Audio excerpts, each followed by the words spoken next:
You're listening to the Nourished Child Podcast, episode number 68. Welcome to the Nourished Child Podcast, a show about childhood nutrition, feeding kids, and dealing with the ups and downs of growing a healthy child. Here's your host, registered dietitian and childhood nutrition expert, Jill Castle. Today, millions of kids are stuck in a world that doesn't embrace who they really are. They are the 1 in 5 differently wired children with ADHD, dyslexia, giftedness, autism, anxiety, or other neurodifferences, and their challenges are many. And for the parents who love them, the challenges are just as numerous as they struggle to find the right school, the right support, the right path. Today, I'm talking with Debbie Reber, author of Differently Wired: Raising an Exceptional Child in a Conventional World. Debbie is a best-selling author of inspiring young adult fiction and nonfiction for girls. After experiencing what it's like to parent a twice exceptional son, she moved her career in a more personal direction, founding Tilt Parenting, a website, podcast, and social media community for parents like her who are raising differently wired children. You can find today's show notes and relevant links over at jillcastle.com/068. That's 068 for episode number 68. Today's episode is brought to you by my new program, The ADHD Diet for Kids. I've compiled the latest nutrition research, my years of experience working with families and children who are navigating ADHD, along with practical tools, tips, and techniques that help children function and grow optimally in one fantastic program that will change the way you nourish and nurture your child for the better. The ADHD Diet for Kids helps you balance food, eliminate food sensitivities, target inadequate nutrients, and feed your child with love and limits so he or she improves in all areas, including attention, behavior, learning, growth, and overall health. I use my hallmark whole child integrated approach using nourishing food, nurturing feeding strategies, and detective-like interventions to correct the most common nutrition challenges kids with ADHD experience. And I've vetted this program with real parents and professionals. If food, eating, and nutrition is a worry, frustration, or obstacle for your child, this is the program that pulls everything you need and want to know about food and feeding kids with ADHD together in one place. To learn more, go to www.jillcastle.com/ADHD. Hey, Debbie, welcome to the Nourished Child Podcast. Hi, Jill. Thanks for having me. It's great to have you here, and I feel so blessed that you have time in your busy schedule to be able to join me and talk about your new book, Differently Wired, but also, since this podcast is really about nourishing kids, how that sort of integrates with your experience with your own child and your book and your platform and Tilt Parenting and all those good things. I've already read your introduction, but I always think it's refreshing and nice to hear my guests introduce themselves and tell a little bit about yourself. Sure. So, I have a lot of different pieces to who I am and how I describe myself, but I'm an author is one thing that I do. I've been writing books for many, many years, mostly for teen girls. So Differently Wired is kind of a new beast for me to be writing for parents. And I am a podcaster and the founder of Tilt Parenting. I'm a homeschool mama. I have a son who is just turning 14, a differently wired son. And so we are very much in collaboration in designing our homeschool life together. And I'm also an expat at the moment. We've been living in the Netherlands for the past 5 years, and that is part of how I identify right now as well. And we actually moved here 5 years ago, in part because we didn't really find a great school fit for Asher. We had gone through 3 schools in 3 years, And we're like, why are we staying here if this is so hard? We need to figure something else out. And my husband was able, through his job, to transfer us here. And so we decided, let's just take a huge leap of faith and try something completely different. And in doing so, we really kind of learned a lot about how to meet Asher where he was and support him in a way that enabled him to really thrive. Do you think that was because of living in a different country or different societal norms, or what do you attribute that learning or that new knowledge to? I think coming here really forced me to question everything in a way I probably wouldn't have done. At least it would have taken me a few more years to get to that point had we stayed in our same situation. Because we made this change, it was a natural transition to try homeschooling. If we had stayed, we would have pushed through another year of public school with an IEP and, the driving around to several therapies each week and just kind of caught up in that system, but still trying to fit him in. And so it was coming here and having a fresh start, not really caring about what other people thought of us because we were like, starting over. We didn't have those social pressures of a community that we lived in or the school culture. And so we really just, we looked at things on our own terms. So I do think the move in that way kind of gave us permission to look at things differently. Mm-hmm, mm-hmm. And just in terms of sort of leveling sort of the knowledge base for the listeners out there, tell us what you mean by differently wired. Sure. Yeah, I love the term differently wired because, in raising a neurologically atypical kid and, who over the years has had multiple diagnoses, some of them have stuck, some haven't, it's this ever evolving project really to discover what is going on in this kid's neurology so that we can support him. And so much of the language surrounding neural differences and different ways of being is medicalized, disorders, and it just has kind of a more negative connotation to it. And so, over the course of learning who Asher was and then starting to develop what would become Tilt Parenting, I started exploring all the different ways of, being neurologically atypical, everything from, ADHD to autism spectrum to a learning difference like dyslexia, sensory processing issues, being highly gifted, and I started looking at this as a whole and I thought, these are all very distinct things in some ways, but there's also a commonality to the experience for our kids because in some way they're not thriving in the current system. And it's because they are wired differently. And so that term kind of jumped out at me of being differently wired. And then I started sharing it. I didn't make up the term. I'm sure other people have used it in the past, but it's something that for my community, it's really resonated with them. Mm-hmm. And your community is Tilt Parenting, correct? That's correct. So I launched Tilt Parenting in spring of 2016, and I launched it primarily as a podcast. I really wanted to create an online home and resource for parents who are raising atypical kids to access really optimistic, insightful information so they would know they weren't alone. And so they would, feel as if, they hadn't been given this terrible sentence in raising an atypical kid, but rather, their kids actually come with incredible gifts. And yes, there are challenges, but here's how we can kind of support each other in moving through them. And, sometimes I believe anyways that we teach what we need to learn ourselves. And I find my own career in nutrition and feeding has really evolved from what I needed to learn for myself in raising 4 children with different eating and personalities and needs. And I'm wondering if that does that somehow resonate with you in terms of your Tilt Parenting community and how that all came about for you?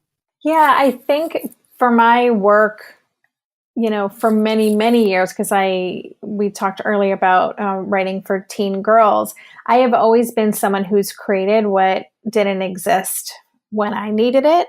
And that was very much what, with the teen girl work, I used to volunteer with girls. And I think because I spent so many years recovering from my own teenage years and, just really wanting to provide for girls what I wish I had had access to. And that is very much a part of, what was behind Tilt. I've created what I needed. And, when you have a differently wired kid and when they're in the younger years, like late preschool, early elementary, that's when things tend to be the most challenging because you're getting more information that something different is going on here.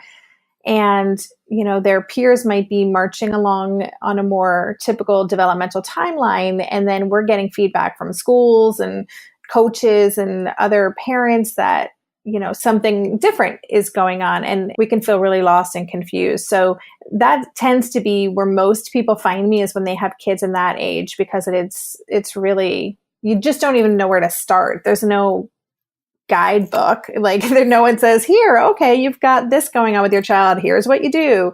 It's super confusing to just even figure out some kind of viable path. And so I spent years spinning, in circles, like, what do I do? Why can't I find information? Where are the tools? Where's the plan?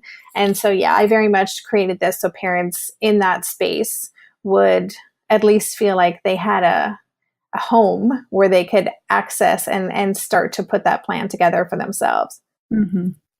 And did you find personally in your own experience with your son that around the time of school, and I hear this from parents that I work with myself, that around the time that school starts is when they really start to sort of become aware of the difference, of the neurological difference. Whereas at home before, they might have suspected, but they almost are used to it. But then when the child is outside of the home, some of these, issues, as you mentioned, with the teachers reporting back to parents or interactions between children start to crop up. Is that sort of a typical way that parents are finding out in a typical age range for them as well?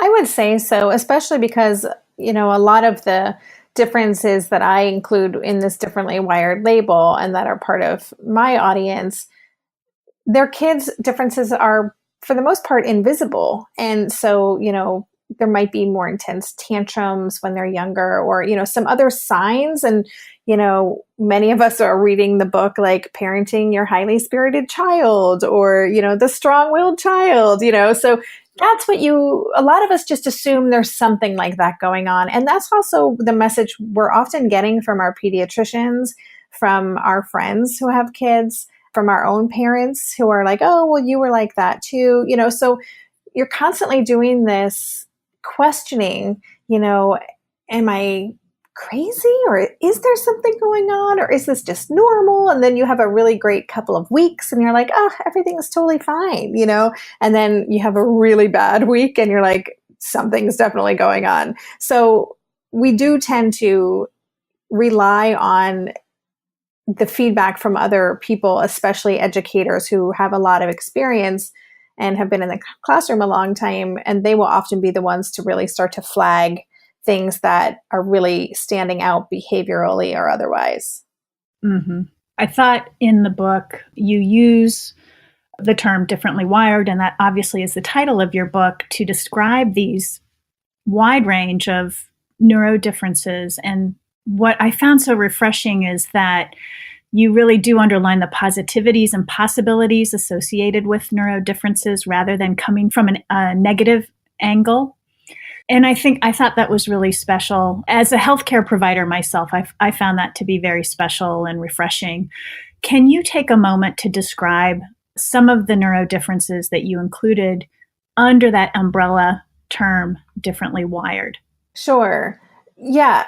I would say that, just to back up for a second, that was really important to me is, to focus, to look at strengths rather than deficits. And so much of what I found existed as a parent looking for resources was this kind of constant reminder that, there's something wrong with your child. And in really learning about these different neural differences and then just witnessing things going on with my child, I started just thinking and reading about the incredible strengths that come with these. So, just even taking ADHD and ADD, there's certainly lots of evidence out there. If you look at kind of many of the wildly successful entrepreneurs and creative thinkers of today and in the past, have ADD or ADHD, it comes with often they're multi-passionate, they are highly creative typically, and they are just driven. They have this boundless energy to just dive in and to really explore all these amazing ideas they come up with. So I think that is an incredible gift that can come with ADHD. Something like Asperger's or pervasive developmental disorder, not otherwise specified, it's kind of an autism spectrum disorder, but it's a little unclear. It's kind of like some autism traits. And people on the spectrum, there are a lot of companies that are recognizing the value in employees on the spectrum because of, maybe their attention to detail, their ability to really dive deep into things and to really intently focus and look at systems in different ways and analyze things in really unique ways. So that's an incredible strength for people on the spectrum. Gifted kids, obviously. And if I will just say that when I launched Tilt, I heard from a lot of parents of gifted kids who just said, thank you so much for including us in this, umbrella, because a lot of times they feel kind of excluded, from so many different groups and almost hiding behind or not wanting to talk about their kids' uniqueness because it might be perceived as bragging or they don't want to use the G word. But we know that gifted kids look at things completely differently. Their ability to creative problem solve and to just approach things in really unique ways is one of their great strengths. And then I'll just end with, dyslexia or dysgraphia and some of those learning differences as another example. The way that so many kids with learning differences can, their brain sees things or processes language differently. But in doing that, they can actually look at spatial relationships in a different way. They can do some pretty amazing things in their mind with how they are interacting with words or structures or drawings. And so there are also many gifts in that. And that's another thing a lot of companies are starting to recognize and actually seeking out in employees. That's so encouraging, really. It is. I believe deeply that these kids, they're the new normal and we need them. This isn't just something that parents with atypical kids, that we need to wave our flags and make sure that our kids get what they need in schools. But we as a society need, the gifts that these differently wired kids have. And we want to support and nurture them so that they can contribute in a really meaningful way. Mm-hmm. Before I move on to the next question, I would like you to also describe twice exceptional. Sure. What does that mean? There's a lot of confusion about what that actually means in terms of a definition. So twice exceptional is when someone is gifted, intellectually gifted with a high IQ, if that's the measure you're using, but then they also have some sort of learning disability or learning difference. So twice exceptional might be, gifted with ADHD, gifted with Asperger's, gifted with dyslexia. And it's a really complicated difference to have because sometimes or oftentimes the disability will mask the giftedness. So a child isn't performing well because they have dyslexia or, their writing, their executive functioning lagging skills, make their writing just look like they don't even know how to put two words together. So they're never even seen as being gifted and therefore they're not challenged. And so that creates a bad situation. And then there are kids who the giftedness is recognized, but because they're so smart, they can mask or compensate for the learning difference. And so they're struggling so much more than they need to, but the disability isn't seen because, their grades or their testing is, above average. So why would there be anything wrong? So it's really tricky. And a lot of twice exceptional kids, they have so many gifts, again, because of all these differences kind of combined. But they're really challenging to educate. A lot of them need a more individualized approach because they're all so unique in the way that they actually learn and process information. Mm-hmm. It's interesting because one of the themes in your book is this idea that because of their neuro differences and even, exceptionalities, that the school system as we have it in the United States does not serve these children well at all. Yeah. It's true. Yeah, it's a real tricky problem. And I was on my book tour, and it was the thing that, came up in every conversation with these groups of passionate parents. Like, what are we going to do about school? There's no easy answer here. I will say there are more and more twice exceptional schools and schools serving differently wired kids popping up. More micro schools are popping up. And that's very encouraging to me. I think ultimately there's a lot more teacher training and teacher support that needs to happen in a public school system because, a lot of public school teachers, they may have gotten a class or two, on neuro differences or special education, and they're just not prepared to recognize a lot of these more nuanced neuro differences. And they're just focused on classroom management because they've got 25 kids that they have to kind of move forward. And so it is really complicated. And, especially for twice exceptional kids, and I've talked with experts on my podcast about this, they will say the best option is to homeschool. And that's a tough spot for many families. Many families can't afford it. They, geographically, work-wise, just they can't, maybe that's a single parent home and that parent has to be working. So it's not a viable option for so many families. And unfortunately, right now, that tends to be the best solution. Yeah, it's a real conundrum. Yeah, it is. I'm working on it. Good. Well, and I think what in my brain, and we will talk a little bit more about nutrition in a little bit, but I think about nutrition, and I think nutrition for these children is highly diversified, highly individualized, and one blueprint doesn't fit all children. And I'm hearing you say the same thing about the school system. And so how does a system address the individual child? It's challenging. It's daunting. It is because, there is such an emphasis on assessments and, testing, and that doesn't leave a lot of wiggle room for teachers to do things differently. I actually interviewed Asher. He's on my podcast sometimes, and I interviewed him about his thoughts on education. And he thinks that, schools should be grouping students by, subjects according to how well they perform in that subject, not by age, not by anything else. And so that you can just be with your peers who are at the same level in that specific subject, which I thought was interesting. He also doesn't think he thinks that classrooms should be mostly open spaces and that on the outside, just a few desks in case people want to sit down. But he's a kid who needs to move around a lot. And so he'd like to get rid of the more traditional tables or desk system. Sure. I could see that working for a lot of children, actually. Yeah. Yep. I love networking. I'm part of a podcast network called Parents on Demand, or the Pod Network. We are a network of fun and educational podcasts perfect for your family. You can explore the shows in the network by going to parentsondemand.com and searching specific categories.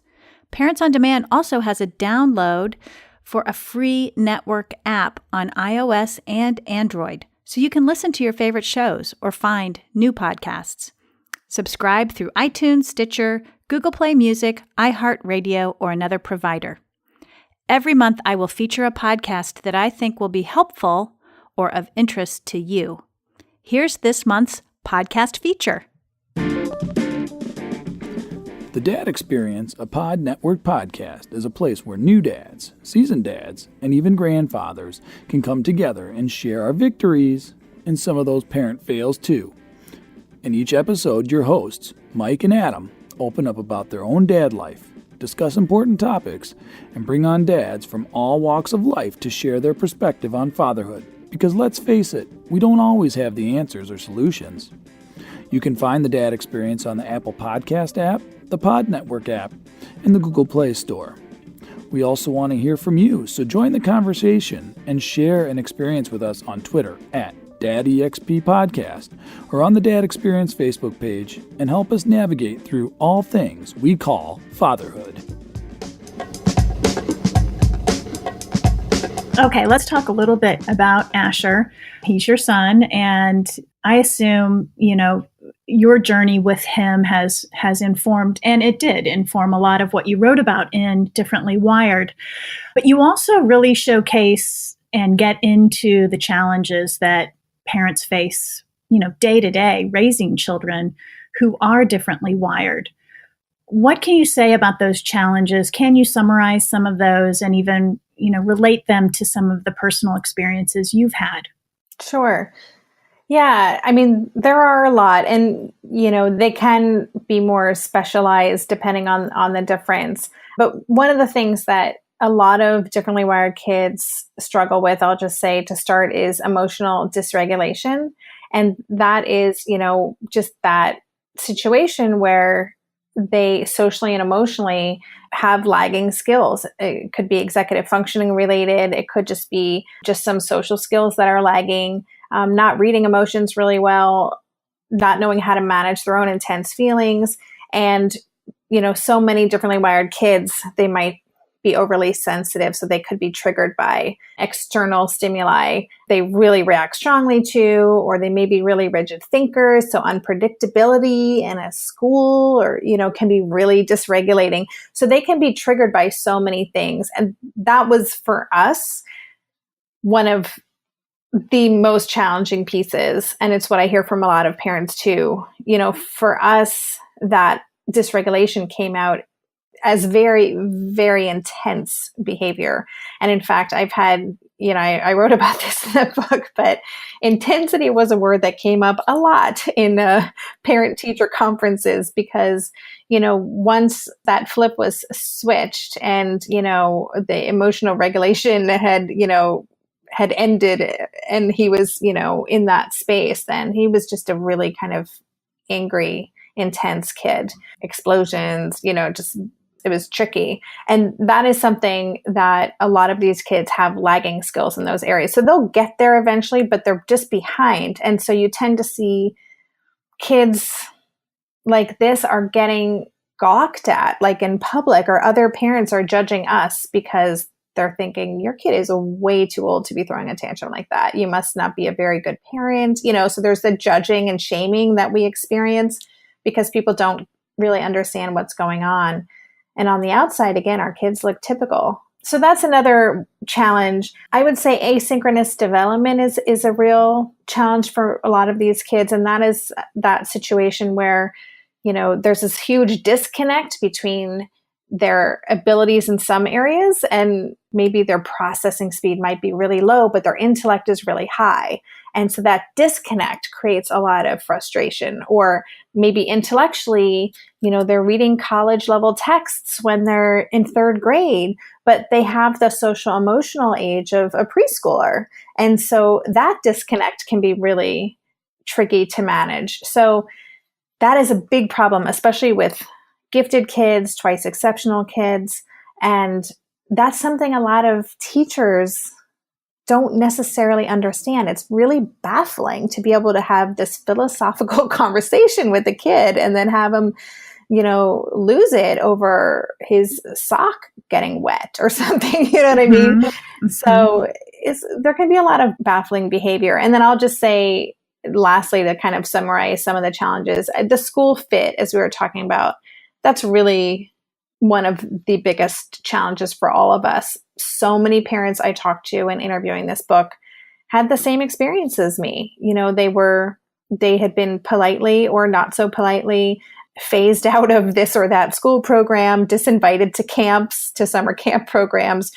We have a hard time finding environments for our kids to learn and do all those childhood things that are important for kids because they're just not understood. And it takes a lot of effort to get people up to speed or to get them the accommodations that they need to be successful. And so we are constantly in search of a fit, of a place where our kid can thrive. And it can be really hard to identify those places. And I'm sure very stressful. Yeah, very stressful. And a lot of our friends maybe are making suggestions. Oh, why don't you just do this or try this? And, so we spend a lot of time trying to explain why those methods don't really work. Or we also just see our parenting peers, kind of having a more typical experience, and we can be jealous about that. And it can make us feel more badly about our own plight, which then we don't want to talk about. So we isolate, so it can be emotionally taxing on us as parents, stressful on us with our partner for raising our child with a partner, and overwhelming really at times. Mm-hmm. I can empathize with that feeling of waking up and realizing that your child is not thriving in their environment. And sometimes it's all of a sudden, you're navigating all these things, these challenges, you're trying to figure things out, and then you're trying to make things work. And all of a sudden you wake up one day, and I'm saying this from personal experience, but you wake up one day and you're like, this child is not thriving. And then you're scooting off and looking for something different. And I can only imagine how frustrating and stressful and even devastating if you're a parent who cannot find that next solution. Mm-hmm. Yeah, and that feeling that you're describing, when you have that moment, when you wake up or you just get this hit in the pit of your stomach, in those moments, you can't imagine that things are going to be okay. It's really easy to awfulize and like, oh my gosh, this child will never thrive. We'll never figure this out. It's always going to be hard. We can start going to that place, and that's a dark place to be. And it's really painful. It's a really painful place to be. And again, just even getting access to mentors or just ideas for what this path could look like is really difficult to find that information, especially because a lot of these parents don't want to talk about what's going on because they don't want other people to know or to judge them. There's so much stigma attached to many of these labels and diagnoses. And so they just kind of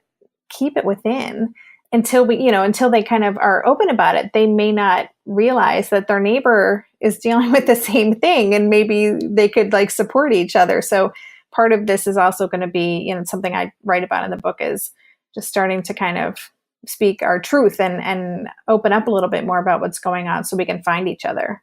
Mm-hmm. And you do a fabulous job in the book of really setting out a lot of calls to action, a lot of empowering insight and advice, and almost a little kick in the pants sometimes on some of the topics that you cover for parents. One of them being, speak your truth, get out there. The change starts with us, not somebody else. Tell us a few of those very positive calls to action that you've outlined in that second half of your book. Yeah, I call them tilts. Yes, because I had to tie tilt in there in some way. And really, this is the action part. This is the practical, how do we change this? And I'm talking about not how do we change our child, but how do we change our own lens through which we're experiencing this parenting journey so that we can feel more confident in, our role, so we can really support our kids to thrive. And so I do try to kick people in the pants a little bit. A lot of these are emphasized around changing our thinking or questioning the beliefs that we might have around things. So, one of the tilts that I get asked about a lot is the tilt that's to parent from a place of possibility instead of fear. And that's, I think, so important that we really, do the work to recognize, where am I kind of focusing through a lens of fear? Where am I looking at this child from a deficit's point of view instead of through a lens of possibility. Because if we make decisions based out of fear or concern or worry, we're already at a disadvantage. We're already holding our kid back, and we're limiting, what their potential is. Another one that I really like is letting your child be on their own timeline. And that is so important because, as we talked about, especially with the asynchronous development, or their peers are just on a different timeline. And so we can feel, again, judged or overly concerned. A lot of differently wired kids, especially if they have like fine motor sensory issues, they might be teenagers and struggling to tie their shoes, right? And that can be something that suddenly we're like, that's really, my kid has to know how to tie their shoes. And I would just say, why? Like, you can get them, they'll learn eventually. Like, don't stress about things that you think they should know how to do that really aren't that important. Respect the timeline that they're on and know that when they're ready, they'll learn to do those things. But when we are attached to that, this has to look a certain way, our kids are going to know when they're not meeting our standards, and that's not going to feel good for anybody. Mm-hmm. Do you want me to share any more, or? Sure. If you want to do one more, that would be great. I will say that tilt 11 is to let go of your impossible expectations for who you should be as a parent. And I think powerful. And in two ways, one is just that we go into we all do. We go into parenting thinking, this is what our life's going to look like. This is how my kid is going to be. This is how I'm going to be as a parent. And, then the reality isn't matching that vision. So we have to recognize that disconnect and kind of let go of this vision we had for what it was going to look like, but really who we think we should be as a parent. And then often when our kids aren't developing typically, we can feel like failures. Is it something I did wrong? If I was better at this, or if I had been more patient, this wouldn't have happened, or I should know how to meet my kids' needs, and why can't I? So there can be a lot of self-judging and guilt associated. That's all stuff we do to ourselves. And so I think it's just important to let that go, to model failure for our kids, because it's an important thing for them to learn how to do, to move through our screw ups, to forgive ourselves and be really kind to ourselves, and know that we get to start over the next day. Mm-hmm. I see those expectations a lot with parents around feeding their kids. They think they should know exactly what to give them, how to do it.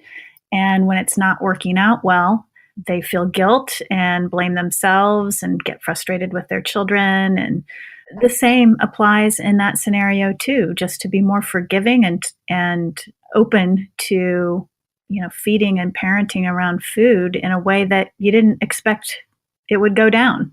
Yep, absolutely. So I have to ask a little bit about nutrition, since this is a nutrition podcast. Yes.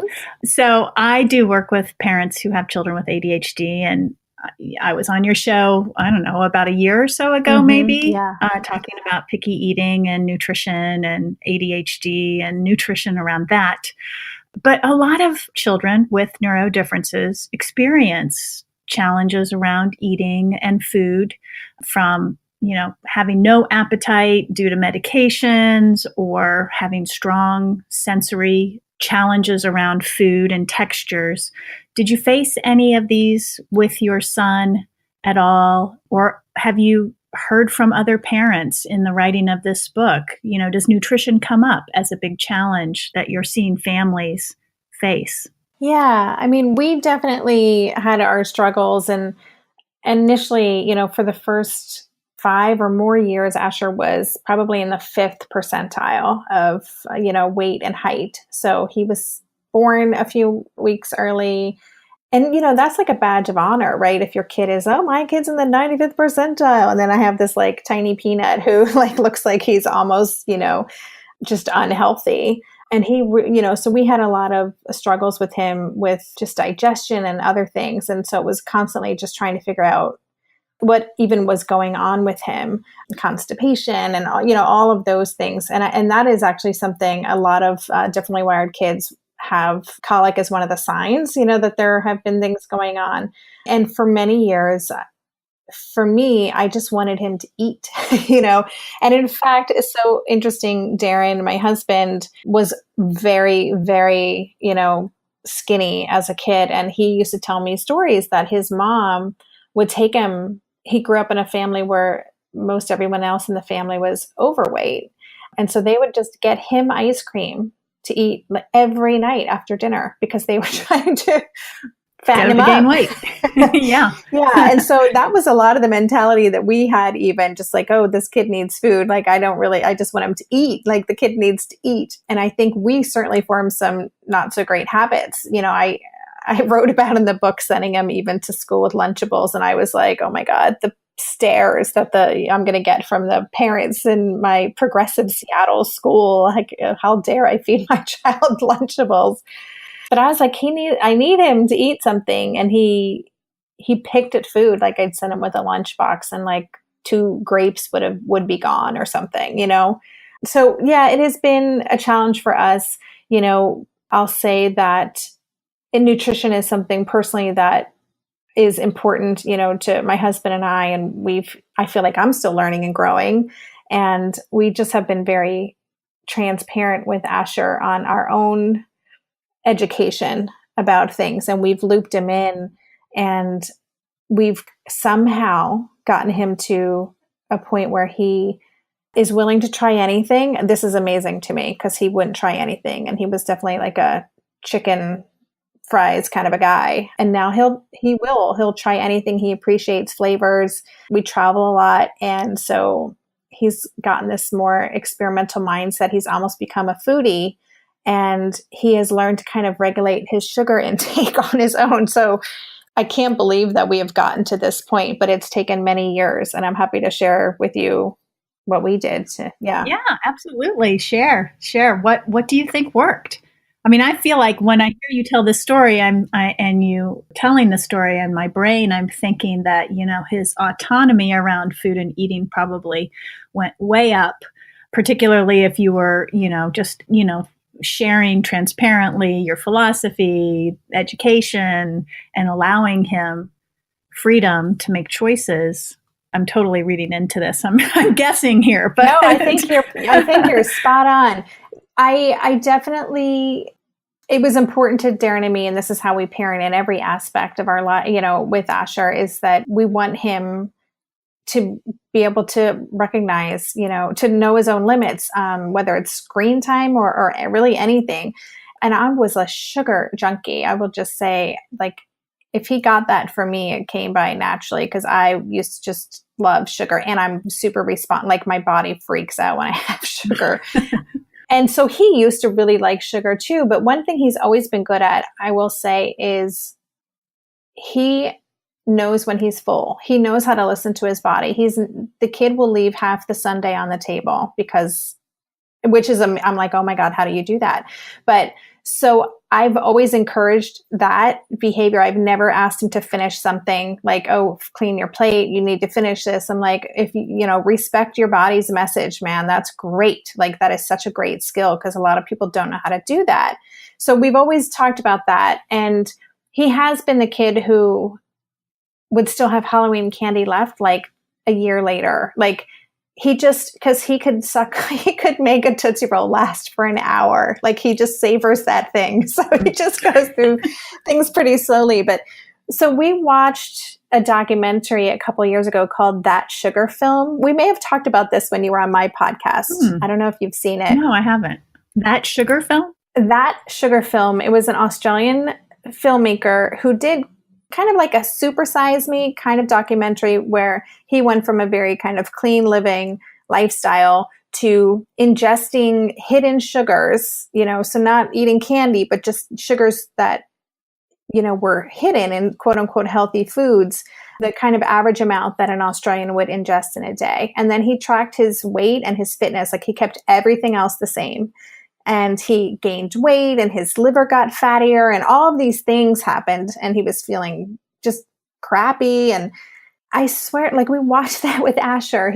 He was probably 11 at the time, and he was like, we need to clean out the snack drawer. Like he was just, it really impacted him.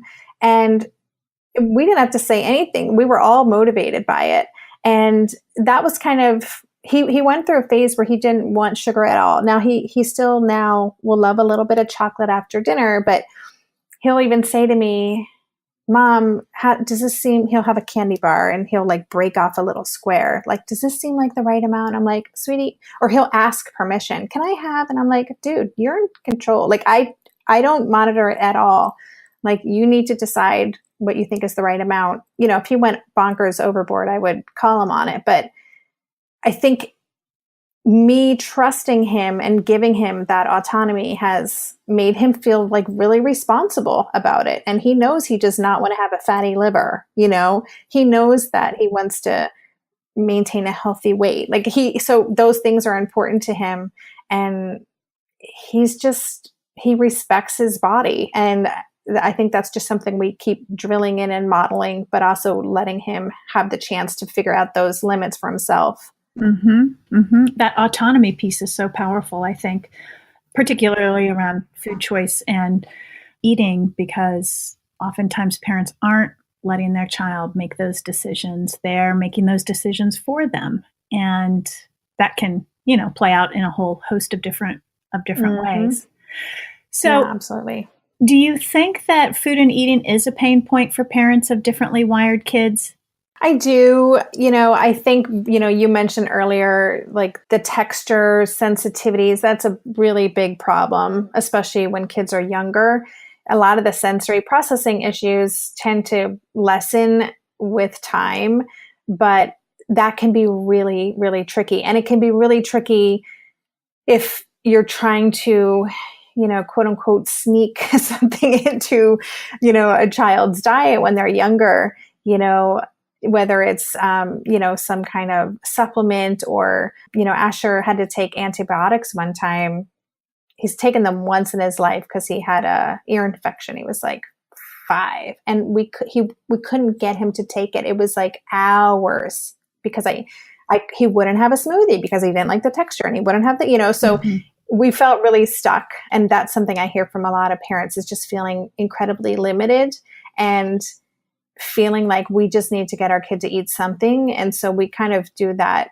We go down a path we didn't want to go down. And then suddenly we have these habits in place.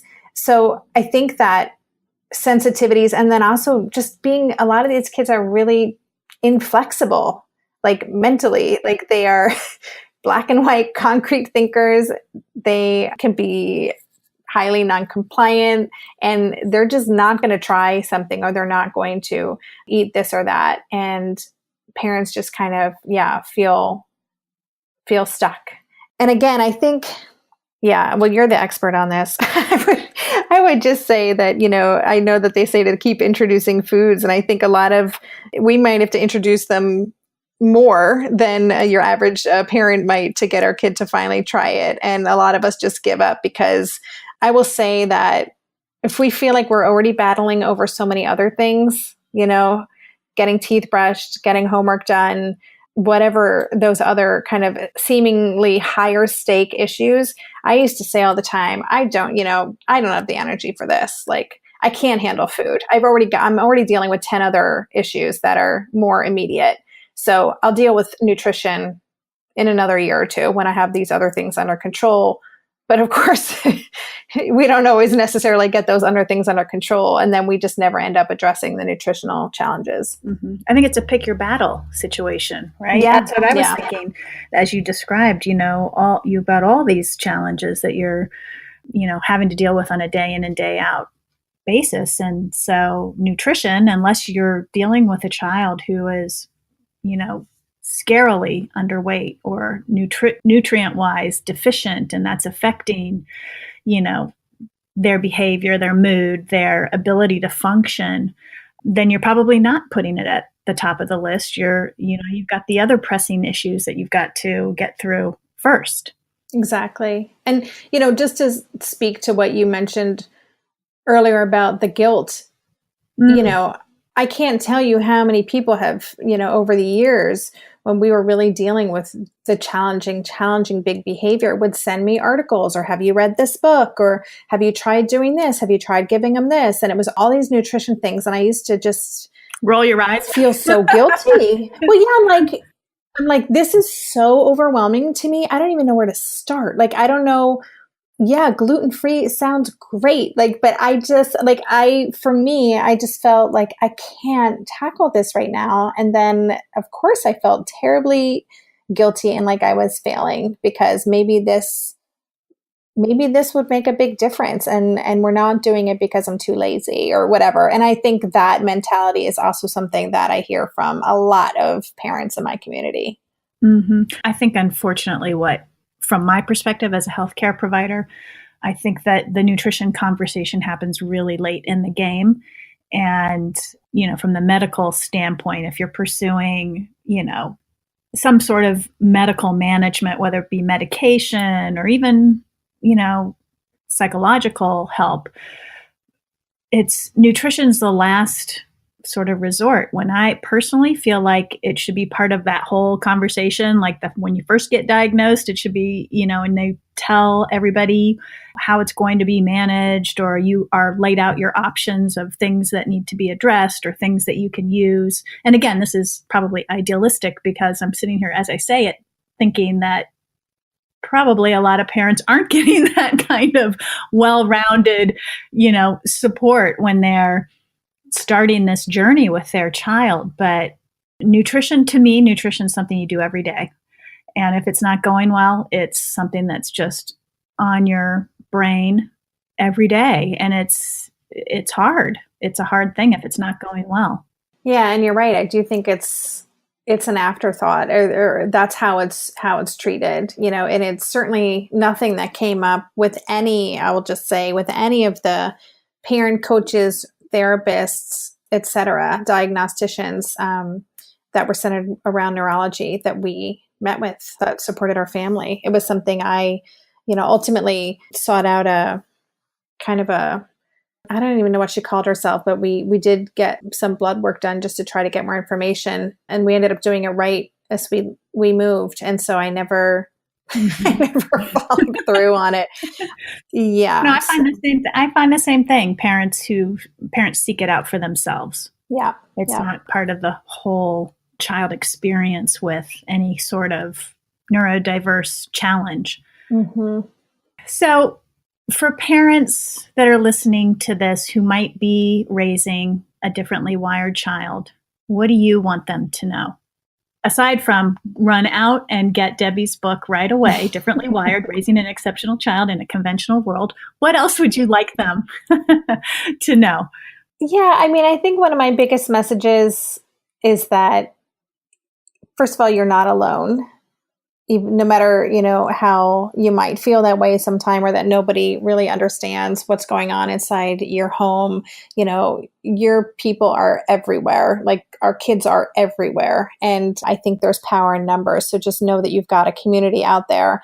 And then also just that our kids are not broken. I spent so many years trying to find a quote unquote solution, something that was going to fix, the things that were hard and get us back on track. And it was my track, and it wasn't actually any sort of track that Asher was ever going to be on. And, I really wish I had let go of, this picture I had for the way things should look like and really kind of leaned into who my child actually was. So that would be my advice, is just if you are in that place of thinking that, there's something wrong that we need to fix and that your goal is to kind of get back on this one path, to consider how that might be actually creating more stress in your family, and instead think about how can we more recognize and support who our child actually is. That's great advice.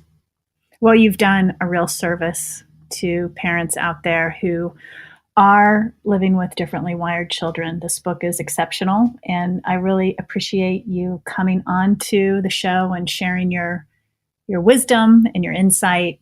And thank you for all the work you're doing. Thank you so much for the conversation, Jill.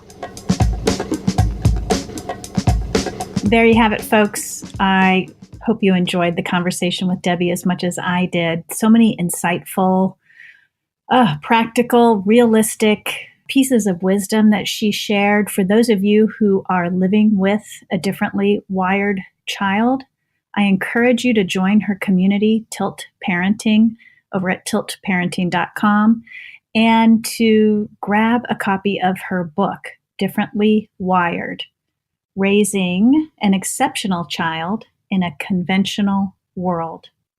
It is a rally cry and a call to action to help you better parent your child, accept that child, and create a thriving environment in all areas so that your child can be the best and individual person that he was born or she was born to be.